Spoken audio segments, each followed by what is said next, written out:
दोस्तों नमस्कार, स्वागत है आपका यूट्यूब चैनल एबी टेक में। दोस्तों इस वीडियो में 3 बड़ी अपडेट हैं। पहली जो अपडेट है वो LT ग्रेड एडमिट कार्ड को लेकर के। दूसरी अपडेट है 42,000 पदों पर होमगार्ड भर्ती, जिसका काफ़ी लंबे समय से इंतज़ार था और बहुप्रतीक्षित विज्ञापन ये जारी हो चुका है। तो इसमें आवेदन कब से कब तक कर पाएंगे, क्या एलिजिबिलिटी क्राइटेरिया, परीक्षा पैटर्न क्या है, इसको समझेंगे। इसके साथ ही रेलवे ग्रुप डी भर्ती 2024 की भी परीक्षा तिथियां जारी कर दी गई हैं। तो ये भी नोटिस हम देखेंगे और बात करेंगे इस मैटर पर। सबसे पहले LT ग्रेड छात्रों के लिए बेस्ट बुक की सूचना। LT ग्रेड की तैयारी कर रहे सभी छात्रों के लिए चक्षु प्रकाशन की तरफ से यहाँ पर देखिए सामान्य अध्ययन की यानी कि भाग फर्स्ट की एक कंप्लीट बुक है। इसमें लोक सेवा आयोग द्वारा जो भी सिलेबस जारी किया गया है GS का संपूर्ण सिलेबस को कवर किया गया है। इसके साथ ही 2019 का जो आपका पेपर है उसको भी सॉल्व करके दिया गया है। लेटेस्ट पाठ्यक्रम एवं परीक्षा पैटर्न पर ये आपकी एक पुस्तक है जो कि मार्केट में इस कैटेगरी की जितनी भी पुस्तक हैं उनमें सबसे अच्छी बुक है। ये 1800 से ज़्यादा बहुविकल्पी प्रश्न है और 100% सिलेबस पर आधारित यह बुक है। LT ग्रेड में GS आपका 30 नंबर का और सब्जेक्ट आपका 120 प्रश्न है। तो ये बुक आपके 30 नंबर को कवर करेगी। परीक्षा में क्वालिफाई होने के लिए 30 नंबर को आप बिल्कुल भी इग्नोर नहीं कर सकते हैं। तो आपको ये चीज़ें पढ़नी पड़ेगी। कंटेंट यहाँ पर इस तरीके से मिलेगा। आप इसकी बुक की काफ़ी भाषा आसान है, कोई भी एवरेज विद्यार्थी काफ़ी आसानी से बड़ी अच्छी तैयारी कर सकता है। GS बुक के साथ साथ इनकी अलग अलग सब्जेक्ट की बुक भी आती है, जैसे कि हिंदी, गृह विज्ञान, गणित, इंग्लिश, विज्ञान, जीव विज्ञान, सामाजिक विज्ञान, कंप्यूटर, संस्कृत, कला। तो इन बुक्स को भी आप परचेज कर सकते हैं, जिससे आपकी तैयारी बहुत अच्छी हो जाएगी। ये सभी बुक्स आपको अमेजन, फ्लिपकार्ट, मीशो और chachubooks.com की वेबसाइट पर भी मिल जाएंगी। तो लिंक वीडियो के डिस्क्रिप्शन बॉक्स में दिएगा, आप लोग इनको ऑनलाइन परचेज कर सकते हैं घर बैठे। दोस्तों अब वीडियो में हम लोग बढ़ते हैं आगे। सबसे पहले बात कर लेते हैं LT ग्रेड को लेकर के।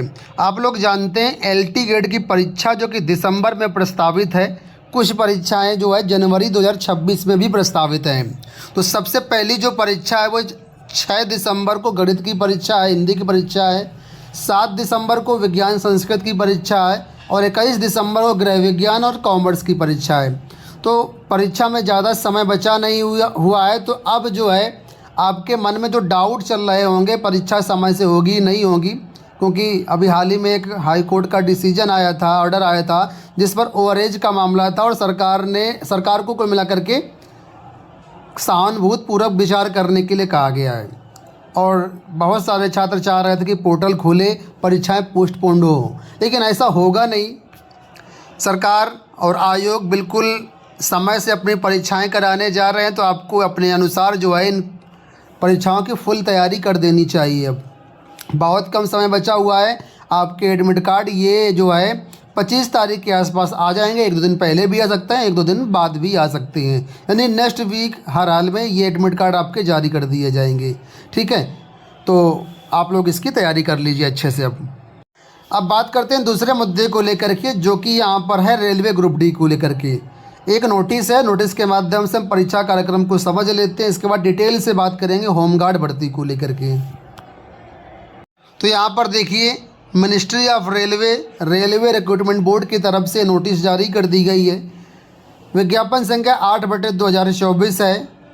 लेवल 1 से 7 में कई तरह की पोस्ट थी, उसमें से जो परीक्षाएं होनी है उसका कार्यक्रम यहाँ पर दिया गया है। ठीक है, तो यहाँ पर देखिए जो आपकी परीक्षाएं हैं वो 27 नवंबर से लेकर के 16 जनवरी 2026 तक कराई जाएंगी। ये पूरा एग्ज़ाम शेड्यूल आपके पास है 27 नवंबर से लेकर के 16 जनवरी के बीच। ठीक है, और इसके जो एडमिट कार्ड है उसके बारे में यहाँ पर बताया गया है। देखिए, the link for viewing the exam city and date of downloading of travel authority for SC/ST candidates will be live from 19 November 2025 और earlier on the official website of RRB। यानी कि जो आपकी एग्ज़ाम सिटी की details होंगी वो कल यानी कि 19 नवंबर से लाइव हो जाएंगी। आप अपना एग्ज़ाम सिटी कल से चेक कर सकते हैं। और जो SC/ST के छात्रों के लिए फ्री ट्रैवल पास मिलता है वो भी आप कल से ही डाउनलोड कर सकते हैं ऑफिशियल वेबसाइट से। सभी RRB की वेबसाइट पर आपको ये मिल जाएगा। और इसके बारे में जो सूचनाएं आपको ईमेल के माध्यम से और एसएमएस के माध्यम से आपके रजिस्टर्ड जो भी होंगे मोबाइल और ईमेल वहाँ पर मिल जाएंगी। और जो आपका एडमिट कार्ड होगा यानी कंप्लीट एडमिट कार्ड वो आपको परीक्षा के 4 दिन पहले मिल जाएगा। तो एग्ज़ाम सिटी कल से चेक कर पाएंगे आप, और एडमिट कार्ड 4 दिन पहले जारी हो जाएगा। तो फिलहाल आपके सामने ये डेट हो गई। अब किसी प्रकार की कोई समस्या आती है तो यहाँ पर हेल्प डेस्क नंबर दिया गया, यहाँ पे आप कांटेक्ट करके अपनी समस्या का समाधान कर सकते हैं। अब बात करते हैं होमगार्ड भर्ती को लेकर के। यहाँ पर देखिए उत्तर प्रदेश पुलिस भर्ती प्रोन्नति बोर्ड की वेबसाइट पर ऑफिशियल नोटिफिकेशन जारी कर दिया गया है और 18 नवंबर आज की डेट में ही ये विज्ञापन आया हुआ है। उत्तर प्रदेश पुलिस भर्ती प्रोन्नति बोर्ड को होमगार्ड के पदों पर समस्त जनपदों में 41,424 राउंड फिगर में 42,000 पदों पर एनरोलमेंट करने हेतु आदेशन प्राप्त हुआ है। ठीक है, इसमें देखिए लिखा हुआ है कि उक्त रिक्त पदों पर एनरोलमेंट हेतु होमगार्ड को ड्यूटी के लिए बुलाया जाने पर शासन द्वारा समय समय पर निर्धारित ड्यूटी भत्ता दिया जाएगा। वर्तमान में प्रतिदिन ड्यूटी भत्ता जो है 600 रुपये है तथा राज्य सरकार द्वारा समय समय पर इसको जो है महंगाई भत्ता भी दे होगा इसमें। तो अभी के हिसाब से 600 रुपये प्रतिदिन, यानी कि महीने में अगर आप 30 दिन ड्यूटी करते हैं तो आपको 18,000 रुपये तो ये फिक्स हो गया। ठीक है, इसके ऊपर जो भी डीए वगैरह होगा वो भी आपको दिया जाएगा और ये आपका बढ़ता रहेगा, कोई फिक्स नहीं है, समय समय पर ये रिवाइज होता रहता है।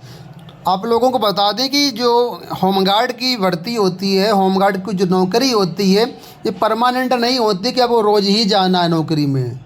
ठीक है, इसमें क्या होता है, बुलाया जाता थाने की तरफ से या जिस जनपद में होंगे वहाँ से बुलाया जाता, ड्यूटी लगाई जाती है। तो जहाँ पर ड्यूटी लगेगी वहाँ पर आपको जाना होगा और जितने दिन महीने में ड्यूटी करेंगे उतने हिसाब से आपको यहाँ पर पेमेंट मिलता है। कई बार ऐसा होता है कि 30 दिन ड्यूटी मिलती है, कई बार ऐसा होता है 2-4 दिन रेस्ट भी करना पड़ता है। तो ड्यूटी के हिसाब से पैसा यहाँ पर आपको मिलेगा। फिर भी आपको अपने घर पे रहना है, घर पे बाकी सारा काम काज करना है। जब ड्यूटी बुलाया जाए तो ड्यूटी पे हाजिर हो जाइए। तो अगर आप ऐसा कर सकते हैं तो आपके लिए ये है होमगार्ड की भर्ती। इसमें पुरुष और महिला दोनों आवेदन कर सकते हैं। आवेदन के लिए जो पद हैं वो यहाँ पर देख लीजिए, जनपदवार पद दिए गए हैं और कैटेगरी वार भी पद यहाँ पर दिए गए हैं। आगरा जनपद है अनरक्षित 495, SC 258, ST 24, OBC 332, EWS 123 और कुल मिलाकर के 1232 पद हैं आगरा में। इसी तरह सभी 75-76 जो ज़िले हैं पूरा यहाँ पर देखिए पदवार जो है विषयवार मतलब आरक्षण के अनुसार 75 जिलों का पूरा डेटा दिया गया है। 41,424 पद हैं कुल मिलाकर के सभी जनपदों में। ठीक है, तो आप अपने जनपद का देख लीजिए और यहाँ पर आवेदन कर दीजिएगा, बढ़िया रहेगा मेरे हिसाब से। अगर बेरोज़गार हैं तो उससे अच्छा ये रहेगा आपका। ठीक है, भविष्य में हो सकता है कि इसको परमानेंट कर दिया जाए या कुछ भी हो सकता है फ्यूचर में, तो आपके लिए ये रहेगा। अब महिलाओं के यहाँ पर 20% पद आरक्षित हैं तो उसका भी डेटा यहाँ पर मिल जाएगा। भूतपूर्व सैनिक का 5% कोटा है, स्वतंत्रता संग्राम सेनानी का जो है 2% कोटा है। तो ये भी पूरा डेटा दिया गया है। अब बात करते हैं अगर इसमें देखिए पात्रता के बारे में, तो लिखा शारीरिक व मानसिक दोष से युक्त तथा दिव्यांग व्यक्ति होमगार्ड के पदों पर पात्र नहीं होंगे। तो जाहिर सी बात है पात्र नहीं होंगे। होमगार्ड के पदों पर एनरोलमेंट के लिए आवश्यक है कि अभ्यर्थी उस जनपद का मूल निवासी हो जिस जनपद की रिक्ति के सापेक्ष आवेदन किया गया है। यानी आप सिर्फ अपने जनपद से ही आवेदन कर पाएंगे, किसी दूसरे जनपद से आवेदन नहीं कर पाएंगे, क्योंकि घर में रह कर के ही आपको नौकरी यहाँ पर करनी होती है। और इसके संबंध में आपको जो डोमिसाइल जो प्रमाण पत्र होता है वो आपको यहाँ पर देना होगा, तभी यहाँ पर जो है मान्य होगा आपका फॉर्म। ठीक है, तो यहाँ पर आवेदन करने की डेट देख लीजिए। आज 18 नवंबर से आवेदन प्रारंभ हो चुके हैं और 17 दिसंबर तक यहाँ पर आप फॉर्म भर सकते हैं। शुल्क जमा करने की डेट 18 नवंबर से 17 दिसंबर है और शुल्क समायोजन की डेट है वो भी 18 नवंबर से 20 दिसंबर के बीच आपकी रहेगी। अभ्यर्थियों को सबसे पहले OTR फॉर्म भरना होगा, जो कि पुलिस भर्ती बोर्ड की वेबसाइट पर जाकर के आप फॉर्म भर पाएंगे। इसके बाद यहाँ पर आप आवेदन कर पाएंगे। आवेदन करने की जो फीस है वो सामान्य EWS OBC के लिए 400 रुपये है और SC ST छात्रों के लिए 300 रुपये है। एलिजिबिलिटी क्राइटेरिया देख लीजिए। नंबर 1, भारत के नागरिक होना चाहिए, तो ये तो जाहिर सी बात है सभी होंगे। और जो मेन एलिजिबिलिटी है वो यहाँ पर है 10वीं परीक्षा आपने क्वालिफाई किया हो, 10वीं पास हैं तो आप होमगार्ड का फॉर्म भर सकते हैं, कोई दिक्कत नहीं है। बोर्ड आपका कोई भी हो, CBSE, ICSE, UP बोर्ड, ठीक है। आवेदन करते समय अभ्यर्थी को अपनी अपेक्षित शैक्षिक अर्हता जो है अवश्य पूरी निर्धारित करनी होगी तथा उसकी अंक तालिका या प्रमाण पत्र आपको आवेदन के समय प्रस्तुत करना पड़ेगा। 10वीं कक्षा की परीक्षा में सम्मिलित हो यानी एपियर्ड अथवा सम्मिलित होने वाले जो अभ्यर्थी में पात्र नहीं होंगे, यानी जो एपियरिंग छात्र हैं वो पात्र नहीं है। आपके पास मार्कशीट आज की डेट में होनी चाहिए, ठीक है। अधिमानी अर्हता में बोला गया है कि आपके पास अगर NCC का C प्रमाण पत्र 3 अंक मिलेगा, B प्रमाण पत्र पर 2 नंबर मिलेगा, A प्रमाण पत्र पर 1 नंबर मिलेगा, स्काउट गाइड प्रमाण पत्र पर 1 नंबर मिलेगा। अगर आपके पास 4 पहिया वाहन का वैध ड्राइविंग लाइसेंस है तो भी आपको अधिमानी अर्हता के रूप में 1 अंक अलग से दे दिया जाएगा, लेकिन 4 पहिया वाहन का होना चाहिए, 2 पहिया का होगा तो नहीं चलेगा, ठीक है।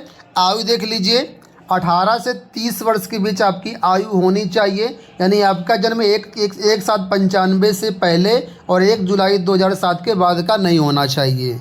SC ST छात्रों को अलग से यहाँ पर एज में एग्जम्पशन मिल जाएगा, ठीक है, तो नियमानुसार मिल जाएगा। अब इसकी जो परीक्षा है वो कैसे होगी, तो यहाँ पर डिटेल्ड इसका दिया गया है कि सामान्य ज्ञान की परीक्षा होगी, 100 नंबर की, 2 घंटे का पेपर होगा, ठीक है। और यहाँ पर कम से कम 25% अंक आपको जो है प्राप्त करना होगा। तो दोस्तों, पुलिस भर्ती बोर्ड की वेबसाइट पर जाकर के आप आवेदन कर सकते हैं। इसकी जो जानकारी आपको हमारी वेबसाइट governmentjobcenter.com पर भी मिल जाएगी। लिंक वीडियो के डिस्क्रिप्शन बॉक्स में दिया गया, एक बार चेकआउट जरूर कर लेना। धन्यवाद।